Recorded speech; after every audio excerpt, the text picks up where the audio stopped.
नमः शिवाय। नमस्कार दोस्तों, मेरे चैनल व्रत एवं कथा में आपका स्वागत है। तो आज मैं आपके लिए गणेश जी और कुबेर की कहानी लेकर आई हूँ। कहानी सुनने के बाद मेरे चैनल को लाइक, शेयर, कमेंट और सब्सक्राइब करना ना भूलें। सब्सक्राइब करने के बाद बेल आइकन को प्रेस करें ताकि मेरी वीडियो की नोटिफिकेशंस आपके पास सबसे पहले पहुँच सके। तो आइए, व्रत कथा कुछ इस प्रकार है। आज बुधवार का दिन विघ्नहर्ता श्री गणेश जी का दिन है। आज आपको गणेश जी की एक कथा के बारे में बताता हूँ। जब सोने की लंका और धन के मध्य में चूर कुबेर स्वयं को सबसे अधिक धनवान दिखाने के लिए गणेश जी को आमंत्रित करते हैं, तो गणपति उनके घमंड को कुछ समय में ही तोड़ देते हैं और उनके पूरे धन संपत्ति को तुच्छ साबित कर देते हैं। आइए पढ़ते हैं गणेश जी की यह कथा।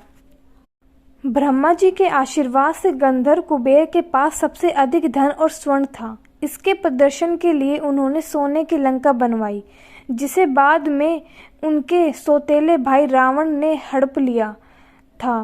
सोने की लंका बनवाने के बाद कुबेर अपने धन का प्रदर्शन करना चाहते थे। इसके लिए उन्होंने शिवजी को लंका में आमंत्रित करने का सोचा। वह कैलाश पहुंच गए, लेकिन महादेव शिव शंकर तो ध्यान में लीन थे। थोड़ी देर बाद उनकी आंखें खुली तो वे कुबेर को देखकर उनके मन की बात जान गए। कुबेर ने महादेव को प्रणाम किया और सोने की लंका में भोजन के लिए आमंत्रित किया। भगवान शिव ने कहा कि वे तो नहीं जा पाएंगे, लेकिन उनके छोटे पुत्र गणेश जी जरूर जाएंगे। कुबेर ने तय तिथि पर विभिन्न प्रकार के भोजन बनवाए। उधर गणेश जी भी मूषक पर सवार होकर लंका पहुंच गए। कुबेर को लगा कि सोने की लंका और धन संपदा देखकर गणेश जी बहुत प्रभावित होंगे और कैलाश पर इसका चर्चा करेंगे। कुबेर ने गणेश जी का सत्कार किया, फिर लंका भ्रमण पर प्रस्ताव रखा तो गणेश जी ने कहा कि वे तो यहाँ भोजन के निमंत्रण पर आए हैं, न कि लंका भ्रमण के लिए। उन्होंने कुबेर से कहा कि आप भोजन का प्रबंध करें। कुबेर ने तुरंत भोजन लगवाया और गणेश जी आसन पर विराजमान हो गए।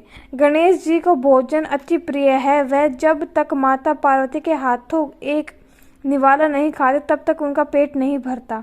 कुबेर ने गणेश जी के समक्ष 56 प्रकार के व्यंजन परोसे। गणेश जी पल भर में सारा भोजन चट कर गए। कुबेर ने अपने सभी रसोइयों को खाना बनाने और खिलाने पर लगा दिया। एक और खाना आता और पल भर में गणेश जी सारा खाना खा जाते। देखते ही देखते थोड़े समय में गणेश जी कुबेर के महल का सारा भोजन और अन्न खा गए। कुछ कथाओं में तो यह भी बताया गया है कि गणेश जी इतने भूखे थे कि वे कुबेर के स्वर्ण भंडार को भी खा गए। अंत में कुबेर हाथ जोड़कर गणपति के सामने खड़े हो गए और बोले कि अब उनके पास खिलाने के लिए कुछ भी शेष नहीं है। इस पर गणेश जी ने कहा कि इतना धन किस काम का जब आप उनको भोजन ही न करा सके।